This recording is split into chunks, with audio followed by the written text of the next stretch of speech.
Assalamualaikum warahmatullahi wabarakatuh. Kami dari kelompok 5 akan memaparkan mengenai pencapaian dakwah Persis. Pencapaian dakwah Persatuan Islam atau Persis diantaranya dalam aktivitas penyebaran Al-Quran dan As-Sunnah.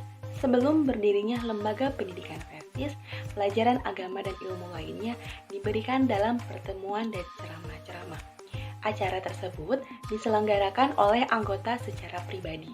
Baru kemudian setelah Hasan bergabung dalam aktivitas Persis, penyebaran paham Al-Quran dan As-Sunnah semakin meluas, terutama didirikannya kelas pendidikan, akidah, dan ibadah. Aktivitas penyelenggaraan kelas pendidikan ini telah dimulai sejak tahun 1924. Lembaga Pendidikan Persatuan Islam secara relatif menjadi lebih otonom dan mandiri, sehingga tidak terjadi dominasi institusi organisasi. Kenyataan tersebut telah memberikan blessing in disguise, karena setiap pesantren Persis membuat pola pengajaran yang kreatif dan inovatif, yang pada akhirnya pesantren Persis senantiasa diminati dan dapat hidup tanpa bantuan dari induk organisasi atau pemerintah. Dengan demikian, secara real, Lembaga Pendidikan Persatuan Islam telah lama menerapkan manajemen berbasis sekolah dan berbasis kebutuhan masyarakat, yang saat ini sedang dirintis oleh pemerintah sebagai jawaban terhadap tuntutan desentralisasi pendidikan. Nah, artinya, Lembaga Pendidikan Persatuan Islam telah lebih maju selangkah dibandingkan dengan sistem persekolahan yang diselenggarakan oleh pemerintah pada saat itu. Kemudian, tidak hanya itu, dalam bidang pendidikan, Al-Latif Muchtar menginginkan kader-kader ulama Persis yang handal dengan berusaha keras meningkatkan jenjang pendidikan yang ada di lingkungan Persis. Tidak hanya pada pendidikan dasar dan menengah, tetapi Latif Muchtar juga menjadi pendiri perguruan tinggi Persis yang disebut dengan pesantren luhur pada tahun 1988.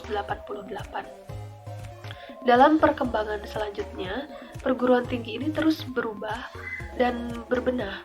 Ide besarnya tentang pendidikan tinggi bahkan tercetus 3 pekan sebelum beliau wafat. Latif Muchtar sempat membicarakan pendirian Universitas Ahmad Hasan, sebuah universitas Persis yang berbasis agama dan pengembangan teknologi, dengan terlebih dahulu mendirikan Sekolah Tinggi Teknologi Mutu atau STTM Ahmad Hasan. Kemudian dalam bidang dakwah, Al-Latif Muchtar memberikan warna baru terhadap dinamika peta dakwah di Indonesia.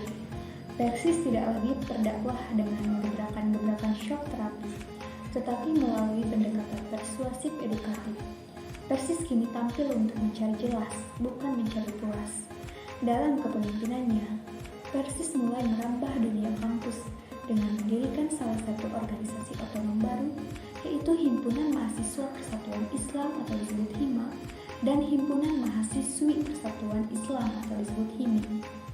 Pada masa kepemimpinannya pula, kelebihan lain yang dimiliki beliau adalah jaringan internasional. Kiprahnya di dunia internasional merupakan ungkapan ukhuwah dan solidaritas, baik melalui organisasi konferensi Islam atau OKI, Rabitah Alam Islami, maupun pertemuan-pertemuan informal tokoh-tokoh Islam dunia. Sekian dari kelompok kami. Mohon maaf bila ada kesalahan. Semoga bermanfaat. Wassalamualaikum